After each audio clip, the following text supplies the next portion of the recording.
নতুন কাকু এবারে সবাইকে খুব ভালোবাসে, তোমাকেও। তুমি না গেলে নতুন কাকু তোমায় মিস করবে না? ঠিক আছে, আমার নামে তাহলে একটু রাবড়ি কিনে নিয়ে যাস। হ্যাঁ, সে কত বায়না করতো আমার কাছে জন্মদিনের দিন রাবড়ি খাওয়ার জন্য। হ্যাঁ বেচারা, সে হরির দোকানের রাবড়ি তার খুব পছন্দ। নিয়ে যাস, ওই টাকাটা না হয় আমি দিয়ে দেবো। কি গো, বলবে তো কি করব?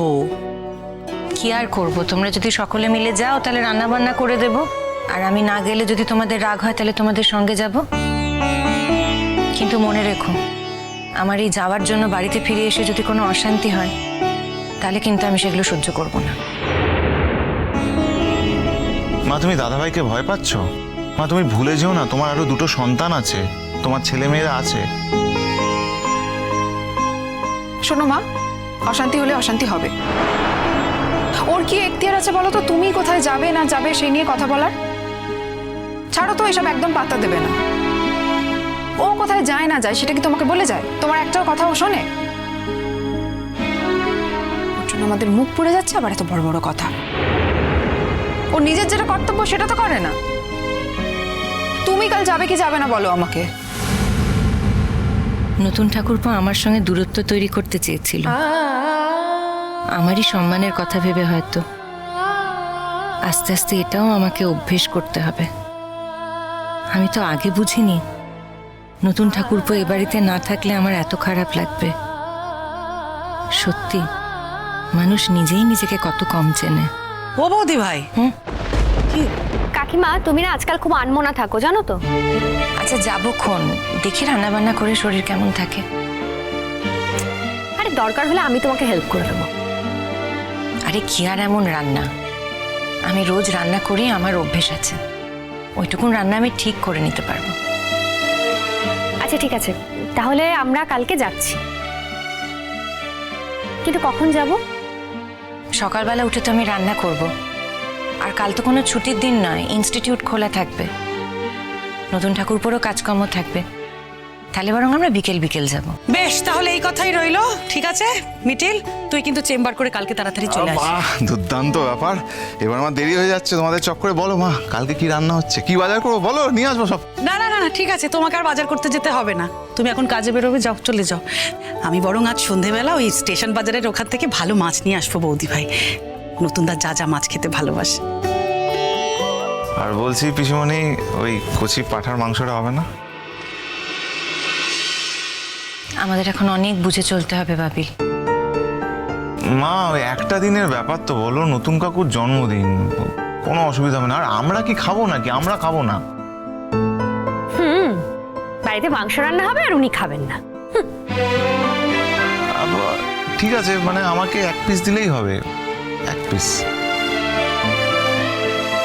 আচ্ছা ঠিক আছে, কাল করে দেবো খন, কিন্তু দুমদাম এরম করে বায়না করো না। মাংসের দাম এখন অনেক বেশি। আমি আর তোমার পিসিমণি মিলে একটা হিসেব করেছি, আর সেই হিসেব অনুসারে কিন্তু আমাদের অনেক কিছু কমাতে হবে বাবিল, অনেক কিছু। বৌমা, হ্যাঁ মা। একখানা কথা বলি, দেখো এই কথাটা তুমি ধরো না। হ্যাঁ, বলছিলাম কি, নতুন কি আর কোনো টাকা পয়সা দেবে না? টাকা পয়সা দিলেও আপনি নেবেন কেন? যেই লোকটাকে ঘাট ধাক্কা দিয়ে বাড়ির থেকে বার করে দিয়েছেন, সেই লোকটার কাছ থেকে হাত পেতে টাকা পয়সা নিতে আপনার খারাপ লাগবে না মা? কোন যুক্তিতে তার থেকে টাকা নেবেন হাত পেতে? সেই লোকটা টাকার ভরসা করছেন কোন হিসেবে? ছি মা, নতুনদা টাকা দিতে চাইলেও আমরা সেটা ফেরত দিয়ে দেব। এই কথাটা তুমি বলতে পারলে কি করে বলো তো? হ্যাঁ, অনেকগুলো পেট, তার প্রত্যেকজনের কত প্রয়োজন আছে, তো সব নতুনই তো মিটিয়ে দিত। একেবারে ফাঁকা হয়ে যাবে, তার সংসারটা চলবে কি করে বল দেখিনি? সেই জন্যই তো বলছিলাম, দরকার পড়লে আজ পেটা খেয়ে থাকবো। দরকার হলে ঘরে বসে কাজ করতে হবে মা, কোনো একটা উপায় বার করতে হবে। কিন্তু এটা তো কোনো উপায় হতে পারে না। যাকে সবাই মিলে বাড়ির থেকে বার করে দিলাম, হাত পেতে তারই কাছ থেকে নির্দ্বিধায় টাকা নেব, এটা কি করে হয়? আপনাকে শক্ত হতে হবে মা। কঠিন হয়ে সেই মানুষটাকে বলতে হবে উনি যদি টাকা পাঠানো, সেটা যেন উনি না পাঠান। আমরা তো কথাটা বলবোই, কিন্তু ঘরের কর্ত্রী হিসেবে এই কথাটা আপনার বলাটাই সবচেয়ে শোভন। ওকে তো জানো না, ওর পৃথিবীতে একমাত্র ভালোই মাধুরী। কে মাধুরী? ওই মেয়েটার নাম মাধুরী, মাধু বলে ডাকে। একমাত্র ও আর ওর পরিবার ছাড়া ওর চোখে আর কেউ ভালো নয়। এতই যদি ভালো ছিল তাহলে বিয়েটা করলো না কেন? এই মেয়েটাকে কেন করলো না বলো তো? আমি তো কোনোদিনও না করতে যাইনি, আর আমি তো তখন ছিলামই না। ছাড়ো ছাড়ো দিদি ভাই, এসব কথা ছাড়ো। আসল কথাটা কি জানো তো, এক একজন মহিলার জীবনে এক এক রকমের দুঃখ। আমার তো মনে হয় এই পৃথিবীর কোনো মেয়েই বোধহয় সুখী নয়।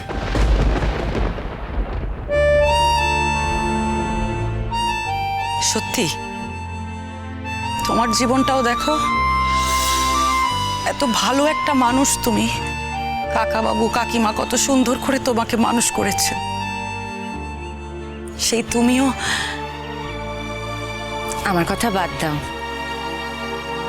আমি ঠিকই আছি। দেখো দিদি ভাই, দুর্যোগের ওপর তো কারোর হাত থাকে না। তোমার দাদা ভাইও চলে গেল, তোমার দাদা ভাই তো আর নিজের ইচ্ছে চলে যায়নি।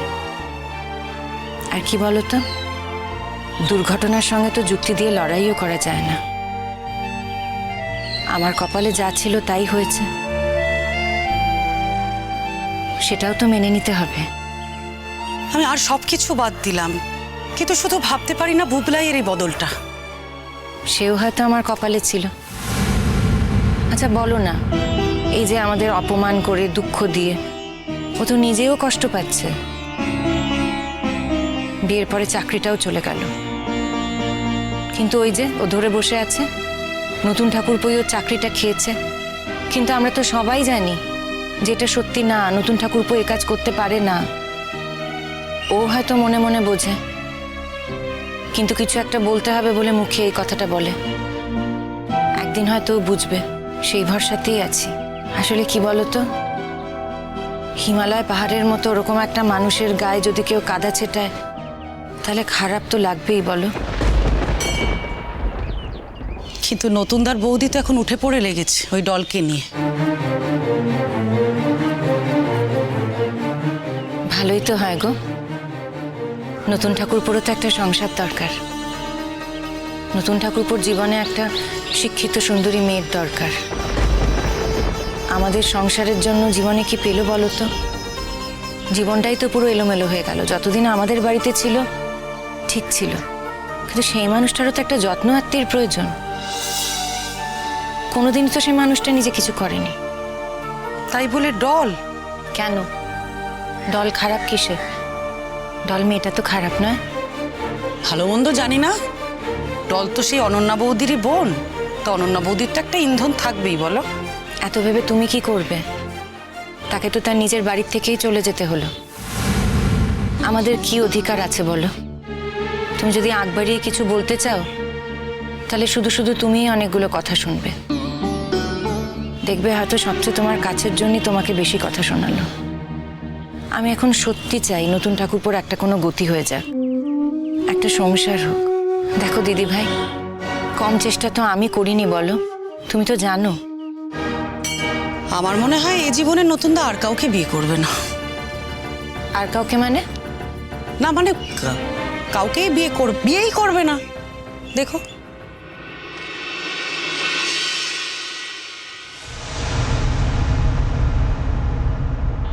বিয়ে যদি করেও আমি খুব খুশি হব। ওই মানুষটা ভালো থাকলে আমি ভালো থাকি। কিন্তু যার উপরে আমার এত অভিমান, এত অধিকার বোধ, সে যদি সত্যিই আমার সীমানার থেকে চলে যায়, আমি কি সত্যিই খুশি হব? চিরসখা হে